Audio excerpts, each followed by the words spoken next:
My name is Autumn Hayes. I'm 34 years old, and I design security systems for a living. Cameras, alarms, access control, all of it. I'm the person rich people call when they want to sleep at night, knowing every corner of their property is under control. What I didn't expect was that the system I installed to protect the man I loved would end up protecting me instead. I've been a residential security consultant for about 8 years. It's not glamorous, but it's niche, and I'm good at it. I know the difference between paranoia and preparedness. I know how to walk into a house, see all the blind spots, and make sure no one can slip through without being seen. Ironically, I never thought the real blind spot would be the person lying next to me. I met Evan 2 years ago at a friend's barbecue. It was one of those late summer gatherings where the air smelled like grilled corn and charcoal, and everyone pretended they weren't already dreading Monday. He had just bought his first condo downtown and was talking, loudly and dramatically, about how he hated sleeping alone. Every tiny noise made him jump. The pipes creaked. Must be a burglar. The neighbor's door slammed. Clearly someone trying to break into his place. He was joking, but under the humor, I heard real fear. My friend Jenna nudged me and whispered, "Security client, 6 o'clock." I laughed, walked over, and introduced myself. "Hi, I'm Autumn. I make scared homeowners sleep better. You sound like my target demographic." He grinned, a little embarrassed. "Evan, newly terrified condo owner. So you're what, like a security expert?" "Something like that," I said, handing him my card. "We can make your condo Fort Knox if you want." What started as a professional consult turned into coffee. Coffee turned into dinner. Dinner turned into, "Let's binge this show together." Before long, I knew how he took his coffee, which side of the bed he preferred, and that he had a habit of stress tapping his thumb against his glass when he was lying about being okay. Within 6 months, we were officially a couple. By our 1-year anniversary, we were talking about moving in together, eventually. We didn't rush it. We kept our own places, but we had keys to each other's homes and spent most nights together. Usually at his condo, because it was closer to downtown where we both worked. Very early on, I did something for him that I'd normally charge a lot of money for. I installed a full security system in his condo as a gift. "Are you sure?" he'd asked when I showed up with boxes of equipment. "This stuff isn't cheap, Autumn." "Consider it my extremely practical love language," I joked. "I don't do flowers. I do motion sensors." We put in a video doorbell, 3 interior cameras, living room, kitchen, and hallway, and a smart lock system. As always, I followed my standard protocol. I created separate admin and user accounts. I set Evan's phone as the primary admin with full control. I kept a secondary user access account on my own devices for emergencies and maintenance, but only with his explicit, written consent. I have a simple rule. I never rely on "but we're dating" as permission. I document everything, every setting, every access level. It protects the client, and it protects me. We even had a conversation about it at his kitchen island one evening as I finalized the setup. "So, technically, you could just sit at home and watch me walk around in my underwear?" he asked, half teasing, half serious. "Technically," I replied. "No. Practically? Also no. The cameras record when they detect motion and store footage in the cloud for 30 days. You have admin access. You control what gets deleted. I only log in if something goes wrong or you ask me to." He'd nodded, seemingly reassured. "Okay, I trust you." At the time, that sentence made my chest feel warm. Later, I'd replay it in my head like a sick joke. We rarely checked this footage. Every once in a while, he'd pull up the feed if a package got dropped off or if a loud bang in the hallway freaked him out. For the most part, the system just existed. A silent guardian. I never used my access to peek in when he was home. That was a line I refused to cross. Fast forward to 3 weeks ago. I was flying back from a 4-day business trip to Phoenix. A wealthy client had hired me to upgrade the security on his vacation home.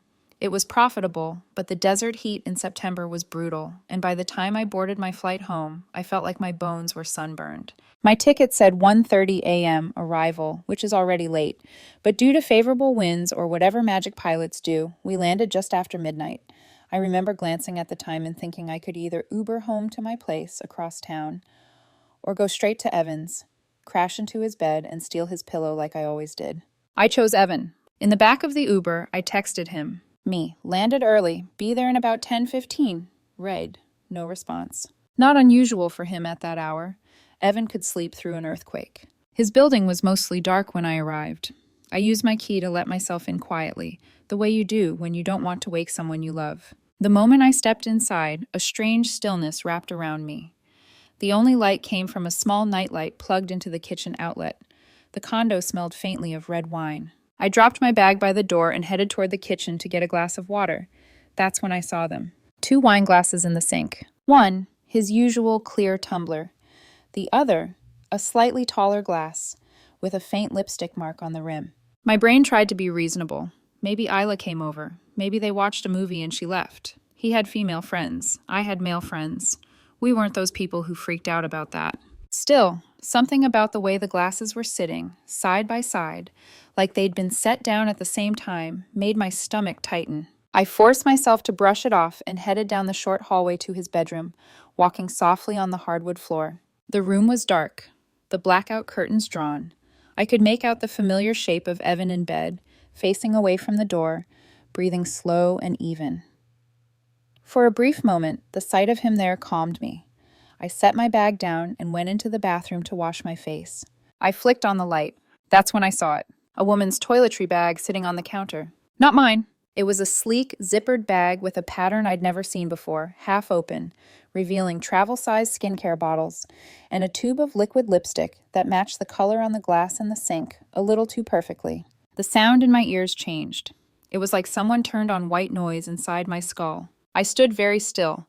My heartbeat picked up hard enough that I could feel it in my throat. Maybe it's a friend's.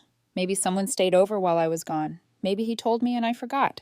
But Evan hadn't mentioned anyone crashing here, and I don't forget things like that. I turned off the light and went back into the bedroom, my mind doing that frantic thing where it tries to stitch together a version of events that doesn't hurt. I leaned over him and touched his shoulder gently. "Evan," I whispered.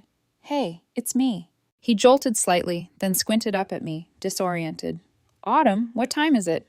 "Just after midnight," I said. "My flight got in early." He blinked a few times, then gave me a sleepy, half smile. "You're back." "Yeah," I hesitated. "Did you have someone over tonight?"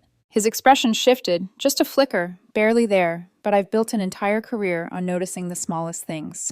"Yeah," he said after a beat, rubbing his face. "Actually, Lena from work had too much to drink at happy hour. Her place is way across town, so I let her crash here for a bit while she sobered up. She left I don't know, an hour ago?" My chest went cold. "Lena," I repeated. I knew that name. He'd mentioned her before, his coworker, talented, single, promoted recently. "Yeah, Lena," he said, a little too casually. "Don't be jealous, okay? She was drunk. I was just being a decent human." I swallowed. "She left an hour ago?" "Yeah." He nodded, then rolled onto his back. "Called an Uber. You're reading a lot into this, babe." I tried to keep my voice neutral. "She left her toiletry bag in your bathroom." That made him pause. Just a second, but it was there. "Oh, right. She's been staying at a hotel because her apartment flooded," he said quickly. "She had her stuff with her at the bar. Must have forgotten it here." The explanation could have made sense, but something was off. He wouldn't meet my eyes. His hand was tapping the sheet near his hip. Fast, erratic. His tell. "Okay," I said softly. "I trust you." The words felt like glass in my mouth. "I'm wired from the flight," I added, forcing a smile he couldn't see in the dark. "I'm going to check a few emails in the living room." He exhaled, relieved. Too relieved. "Yeah, sure. I'm going back to sleep." I walked out, my legs moving on their own. In the living room, I sat on the couch and opened my laptop.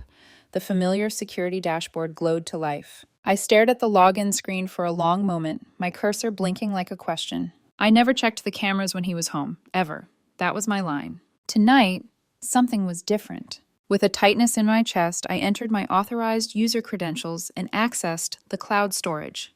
The system loaded thumbnails from the doorbell, hallway, and living room. I clicked on the most recent file from the front door camera, time-stamped a little after 11 p.m. The footage opened full screen. There, in crystal clarity, I watched Lena walk out of the condo. She wasn't stumbling, she wasn't clinging to the walls, she wasn't drunk. And the way Evan kissed her goodbye at the door? No one could mistake that for anything friendly. My stomach dropped. I didn't hit pause. I scrolled back to earlier in the evening and clicked on another clip, this one from just after 6:30 p.m. The front door opened. Lena stepped inside, fully put together, with an overnight bag slung over her shoulder and a bottle of wine in her hand. Evan met her at the door. They didn't hesitate. They kissed like they'd done it 100 times before. The hallway camera caught them disappearing toward the bedroom, hands all over each other. The living room footage later showed them curled up together on the couch, wine glasses in hand, bodies pressed close, laughing at something only they could hear. I sat there, alone in the dark, watching my relationship fall apart from 3 different angles. And for the first time in my life, I wished I hadn't installed the perfect system. I don't know how long I sat there staring at the pause frame on my laptop screen. It felt like the room stopped breathing with me. There was the image.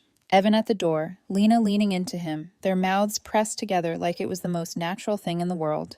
Their bodies framed by the doorway I had personally secured with a reinforced strike plate and custom smart lock. I had fortified the very entryway where he betrayed me. I swallowed hard, the taste of metal at the back of my throat. Part of me wanted to close the laptop and pretend I hadn't seen any of it, to let him keep his fiction, to pretend my heart didn't know how to collapse like this. But the still frame burned into my eyes. This wasn't a one-off mistake. This wasn't a drunk kiss or a boundary crossed once. This was routine, calculated, comfortable. My hands felt strangely steady as I clicked into the folder labeled Motion Log, Hallway. File after file showed activity on nights when I was in Phoenix. I clicked one at random from 2 nights earlier. There she was again. Lena entering at 7:12 p.m., Evan greeting her with that same familiar closeness. Her laughing. Him touching her waist like it belonged to him. And then another file, and another. One by one, the thumbnails transformed from harmless gray squares into a whole map of betrayal. She had been here at least 4 times in 4 days. Stayed the night twice. Left early in the mornings, slipping out like she thought no one would notice. Except the cameras caught everything. I leaned back on the couch, staring at the ceiling. My chest didn't ache, it felt hollow, scraped out. The betrayal alone was enough to break me, but the way he had looked me in the eye minutes earlier, the casual lies, the confidence, it made my skin crawl. But something still gnawed at me, something deeper, something I hadn't yet put words to. It was the way he said Lena earlier. Too easy. Too smooth, too familiar. And then I remembered. Months ago, we were drinking wine in the same living room, curled on opposite ends of the couch. He'd been rambling about work stress, team restructuring, new promotions upstairs. He mentioned offhandedly, Lena got promoted again. She's good, but I don't know. She's sort of my ex from years back. We didn't last long, nothing dramatic. I hadn't thought twice about it then.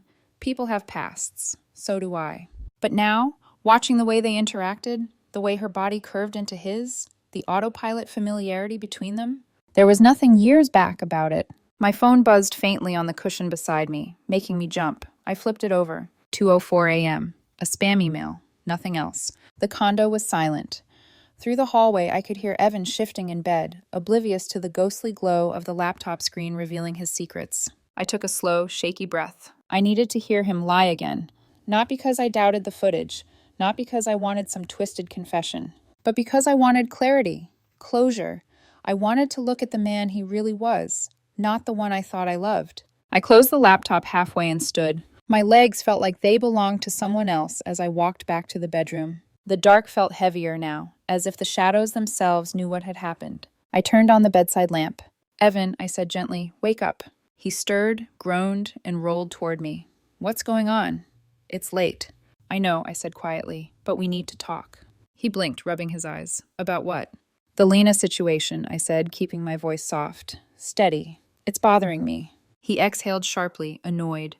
Autumn, I told you. She was drunk. She slept it off here. You're making it a thing when it didn't have to be. I watched him carefully. So she was only here tonight? He nodded. Yes, just tonight. What is this, an interrogation? And she got here drunk? Yes. His voice hardened with irritation. I already told you that. And she left around 11? He huffed. Yes, Autumn. Can I go back to sleep now? The lie was so clean it almost impressed me. I gave him a small, quiet smile. Okay, give me 1 minute, I said. I'm going to grab my laptop. His eyes flicked open wider for just a fraction of a second. Just enough for me to see panic begin to creep in. What laptop? He asked. The one in the living room, I replied simply. I want to show you something. He sat up a little too fast. Autumn, what are you doing? His voice cracked slightly. Seriously, what are you doing? Nothing yet, I said. Just sit tight. I walked out before he could react, picked up the laptop, and returned to the bedroom. He was sitting upright now, chest rising and falling quicker than before. I sat on the edge of the bed, opened the laptop, didn't press play, didn't even enlarge the footage.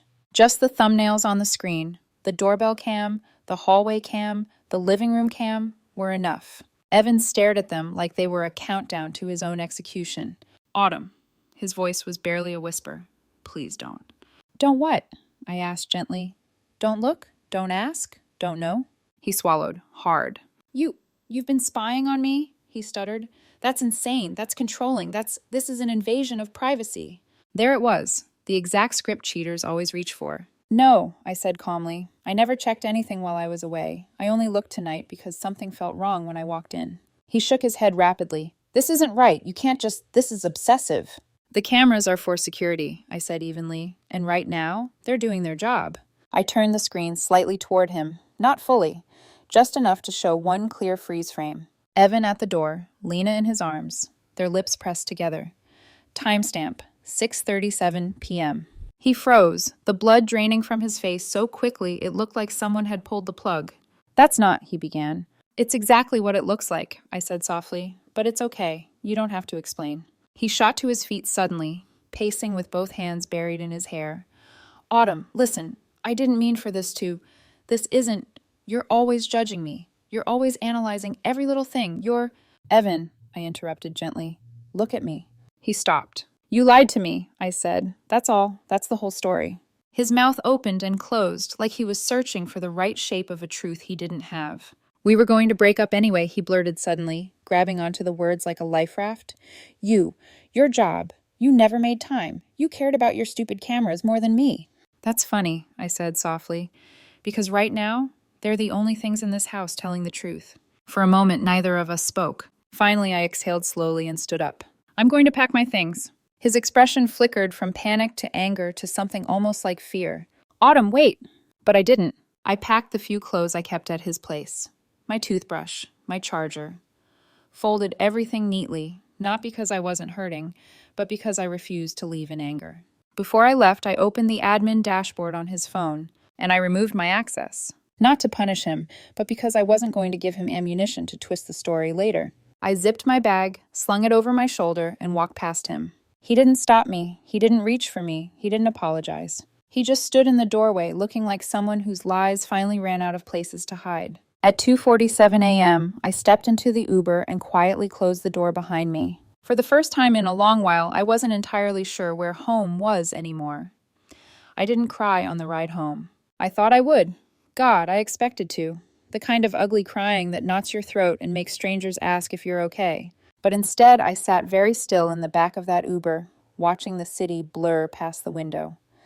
Every streetlight, every crosswalk, every familiar corner felt strangely distant, like I was floating a few inches above reality. Shock does that. It wraps your emotions in bubble wrap. By the time I reached my apartment, the numbness had turned into a kind of sharp, quiet clarity. The kind that arrives after a disaster, when your brain finally understands that something irreversible has happened. I let myself inside, dropped my bag on the floor, and stood there in the dark living room. I said it out loud, just to hear the words in the air. He cheated on me. The silence swallowed the sentence whole. The next morning, my phone lit up with 9 missed calls from Evan. Then 15 unread texts ranging from, "Please call me, we need to talk," to, "You don't understand what was happening," to, "We weren't even serious like that," to the classic, "If you cared, you wouldn't have spy cameras in my house." I blocked the number. I thought that would be the end of it. I was wrong. It started on day 3. Jake, my mutual friend who worked with Evan, called me during lunch. He didn't even say hello first. "Autumn, you need to know something." My stomach tightened. What happened? "You're not going to like it," he said. "Evan's been telling people at work that you installed hidden cameras in his condo. Secret ones, like to spy on him." I closed my eyes. Of course he was. Jake continued, lowering his voice. "He's saying you used your job to control him, and that you watched him through the cameras without his consent." A sick, cold feeling spread across my ribs. "That's not just a lie," I whispered. "That could ruin me." "I know," Jake said. "That's why I'm calling. Some people believe him, some don't, but HR heard about it." I sank into my chair. My livelihood depended on trust. My entire business was reputation-based. People hired me not only because I was skilled, but because I was ethical. If word spread that I secretly monitored a romantic partner, I was done. My breath came shallow, trembling. Jake, I documented everything. I know you did, he said, but not everyone knows that. I rubbed my forehead, trying to process the sudden pivot. Evan wasn't trying to clear his name. He was trying to destroy mine before I could speak. A preemptive strike. Cowardly, predictable, terrifying. I'm sorry, Autumn, Jake said softly. I told them the cameras were installed over a year ago with full permission. But Evan is spinning it like you manipulated him into signing something. I let out a bitter laugh. Unbelievable. Actually, Jake said, it's exactly what I expected. The guy hates taking responsibility for anything.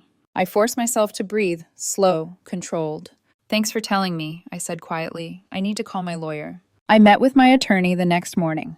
A practical woman in her 50s, silver hair pulled back in a low bun, glasses perched low on her nose. Her expression stayed perfectly neutral as I explained everything from start to finish. When I mentioned the footage, she raised a hand.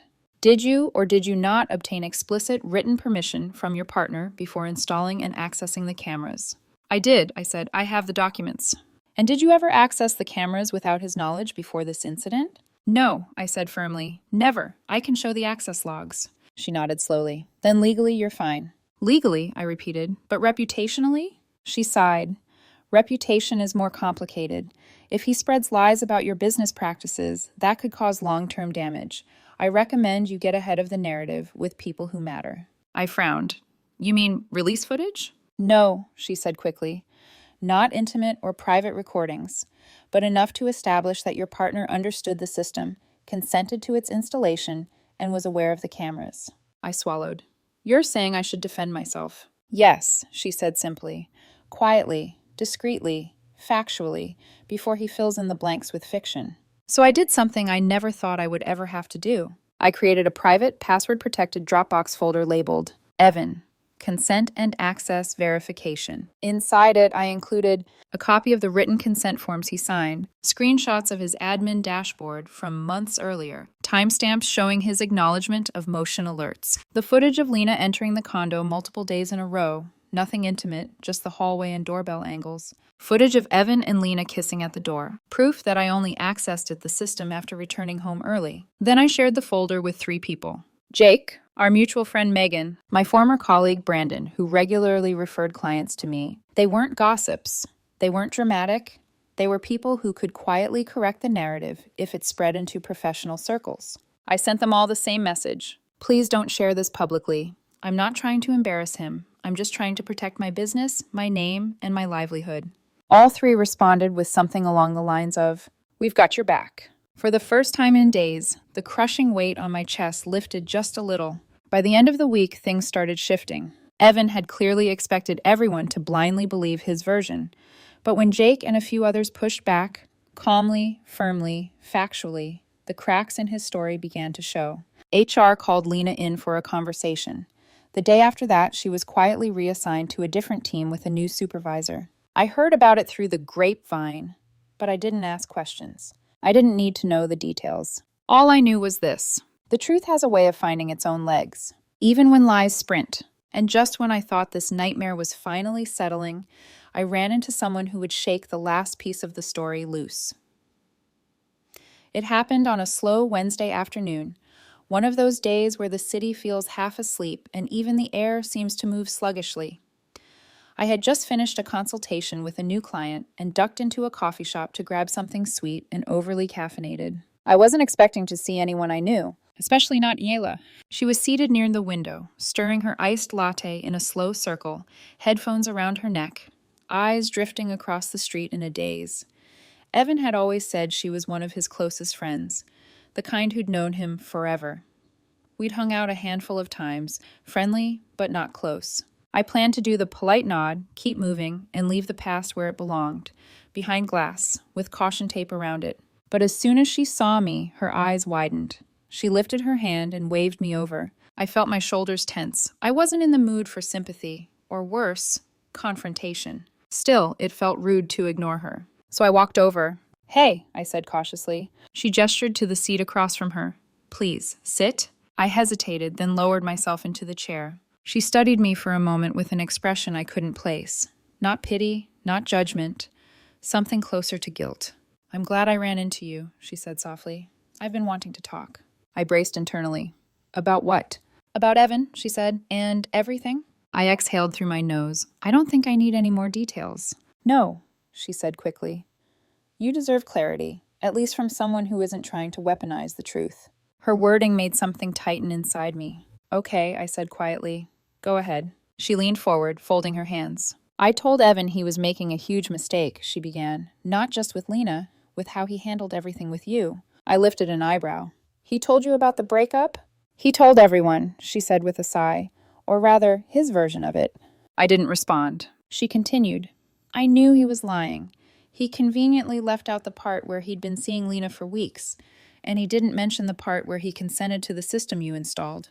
A humorless smile tugged at my mouth. Shocking. And then, Isla said, you know what really broke me? He started trying to frame you as controlling, when he was the one who couldn't handle being with someone successful. I blinked. What? She nodded solemnly. He was jealous of you, Autumn, constantly. He complained that you made more money, that you were always in demand, that you had your life together in ways he didn't.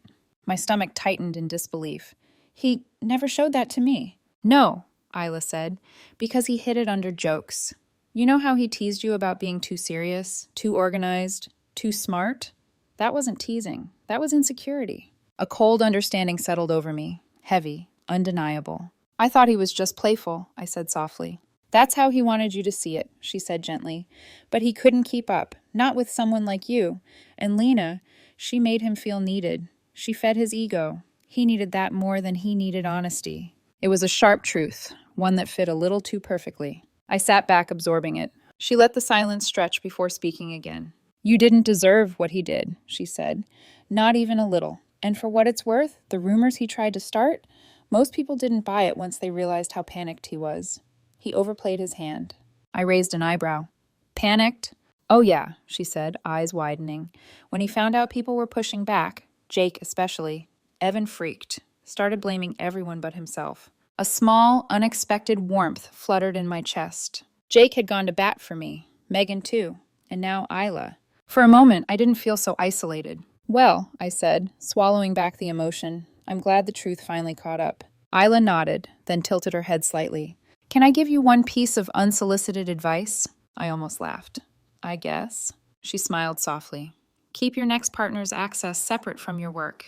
And maybe, I echoed. Maybe stop dating people whose homes you upgrade.